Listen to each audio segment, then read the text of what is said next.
ఎలా? ఓ చేతిలో ధనస్సు ఉంది, ఓ చేతిలో ఎంగిలి మాంసం మొక్కుంది. ఎలా పట్టుకెళ్లాలని ఆలోచించాడు. సువర్ణముఖరి నది దగ్గరికి వచ్చాడు. నోటి నిండా నీటిని పట్టుకున్నాడు. గుటక పడిపోతుంది, కానీ గుటక పడకుండా నోట్లో పట్టుకున్నాడు. పట్టుకుని గబగబ గబగబా గుడి దగ్గరికి వస్తున్నాడు. దానికి సువర్ణముఖరి అని పేరు ఎందుకు వచ్చింది? సువర్ణం అంటే బంగారం. బంగారానికి 2 లక్షణాలు ఉంటాయి భగవంతుడిలాగే. అందులో కలిపురుషుడు ఉంటాడు కాబట్టి ప్రమాదం తీసుకొస్తుంది. బంగారం ఎక్కువ ఉందనుకోండి, పీక కూడా తీసేస్తాడు. అది కలిపురుషుడికి స్థానం. బంగారము పాపము చేయిస్తుంది, బంగారము గొప్ప అనుగ్రహాన్ని ఇస్తుంది. అందుకే సువర్ణలింగాయ నమః, బంగారు లింగాన్ని పూజించడం అంత గొప్ప. అలాగే సువర్ణాన్ని దానం చేస్తే అసలు ఇంకా దేవతలు మహాప్రీతి చెందుతారు.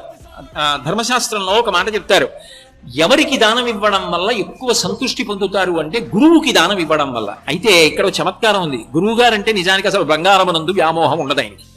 ఆయన పుచ్చుకోడు. ఎందుకో తెలుసా? ఆయనకి కావలసింది బంగారం